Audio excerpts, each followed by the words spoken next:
जहां तो लेबनान में धमाकों की दूसरी लहर, कार, रेडियो, मोबाइल में धमाके हुए हैं। घरों में इलेक्ट्रॉनिक उपकरण भी फटे हैं।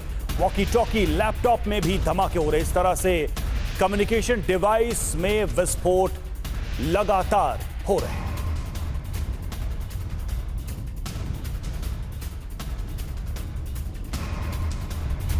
तो लेबनान में दूसरी वेव धमाकों की, और इस बार तमाम दूसरे इलेक्ट्रॉनिक सामान भी फटे हैं धमाकों से। और देखिए, दक्षिणी लेबनान पेजर धमाकों से दहल रहा है, लेकिन कुछ ऐसी ही आग इजरायल तक भी पहुंचने का डर है। दरअसल हाल ही में बेंजामिन नेतन्याहू और उनकी पूरी वॉर कैबिनेट के कई अहम लोगों के इलेक्ट्रॉनिक डिवाइस बदले गए थे, साथ ही आसपास जैमर बढ़ाए गए। दावा किया जा रहा है कि हिज्ब ने इजरायली नेताओं के इलेक्ट्रॉनिक डिवाइस में धमाकों का प्लान तैयार किया था, लेकिन उससे पहले ही मोसाद को भनक लग गई और इस प्लान को फेल कर दिया गया।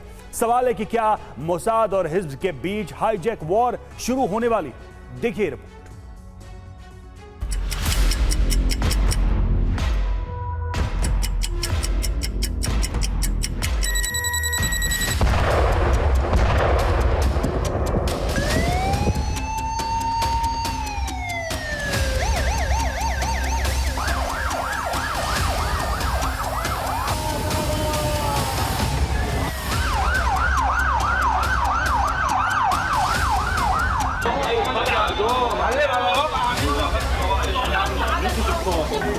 कोई बाजार में चहलकदमी कर रहा था,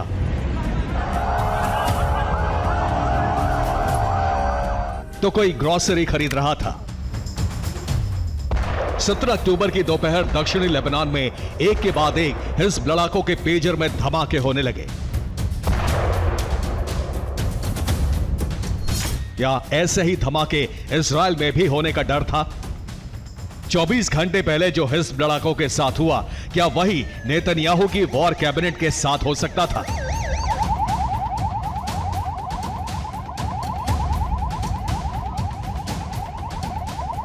क्या हिजबुल्ला और मोसाद के बीच पेजर और मोबाइल विस्फोट की वॉर शुरू हो चुकी है? इन सभी सवालों और कयासों के पीछे की वजह इलेक्ट्रॉनिक डिवाइस से हमलों की तैयारी है।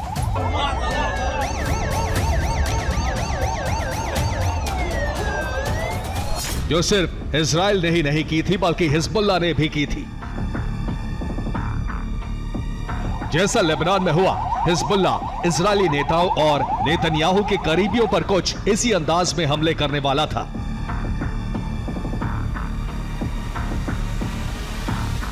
लेकिन इजरायली सुरक्षा एजेंसियों को इसकी भनक पहले ही लग गई।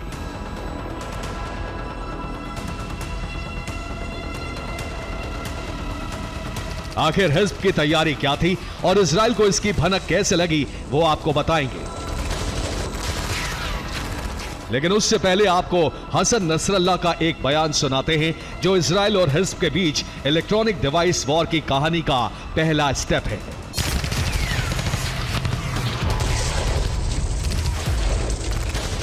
हिजबुल्लाह चीफ नसरल्लाह का यह बयान इसी साल 13 फरवरी का है।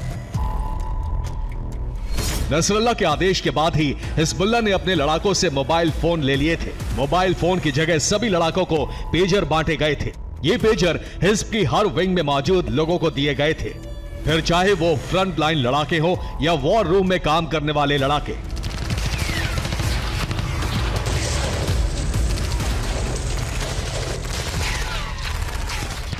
महज 7 महीने के अंदर अंदर हिजबुल्लाह ने अपने तमाम लड़ाकों के फोन्स को पेजर से रिप्लेस कर दिया। कुछ महीनों से लगातार हिजबुल्लाह का पूरा कम्युनिकेशन सिस्टम पेजर्स पर ही निर्भर था। लेकिन सवाल यह है कि आधुनिक युग में नसरल्लाह को अचानक इतना बड़ा कदम क्यों उठाना पड़ा? दरअसल इसकी वजह है आईडीएफ की एयर स्ट्राइक।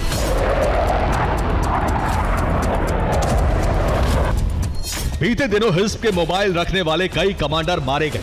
आईडीएफ ने इन कमांडर्स पर pin point targeted air strike की थी। रिपोर्ट में सामने आया कि इन कमांडर्स की लोकेशन मोबाइल फोन से मिली थी। इजरायली इंटेलिजेंस को चकमा देने का हिज्ब ने पेजर प्लान बनाया। हिज्ब ने बेहद निम्न तकनीक के उपकरण पर शिफ्ट किया। हिजबुल्लाह ने लैंडलाइन फोन और पेजर का इस्तेमाल शुरू कर दिया।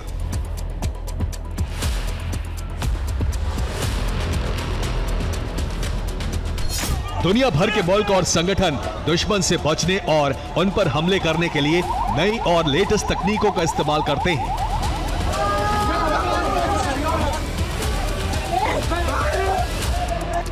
ऐसे में सवाल है कि सालों पुरानी टेक्नोलॉजी हिज़्ब को ट्रैक होने और उसके लड़ाकों को बेमौत मारे जाने से कैसे बचा सकती थी।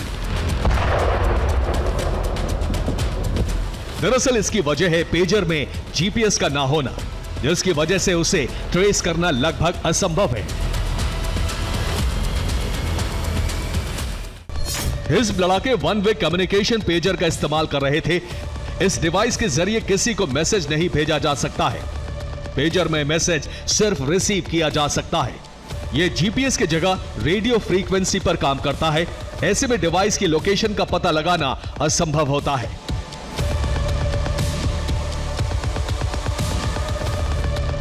हालांकि हिज़्ब ने जिस पेजर को रक्षक समझा था, वही उनके लिए भक्षक बन गया। नसरल्लाह ने जहां एक तरफ अपने लड़ाकों को पेजर देकर सुरक्षित करने की कोशिश की, वहीं वो इजराइल में मोबाइल फोन धमाकों की तैयारी में था,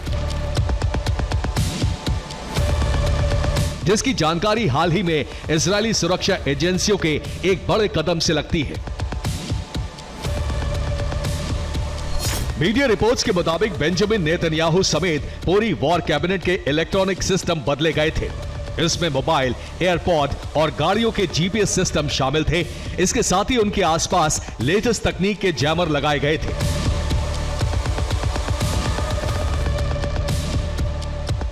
दावा है कि हिजबुल्लाह ने इजराइल में मोबाइल विस्फोट का प्लान तैयार किया था, जिसकी भनक इजराइल की खुफिया एजेंसियों को लग गई और वक्त से पहले ही जरूरी बदलाव किए गए। हिजबुल्लाह और इजराइल बीते 11 महीनों से बारूदी जंग लड़ रहे हैं, लेकिन अब यह जंग इलेक्ट्रॉनिक डिवाइस वॉर में बदल चुकी है। हिज़्ब से आई खबरें और इजरायली सुरक्षा एजेंसियों के दावों से साफ है कि आने वाले दिनों में इस तरह के हमले और देखने को मिल सकते हैं। Bureau report, TV9, Bharatvarsh.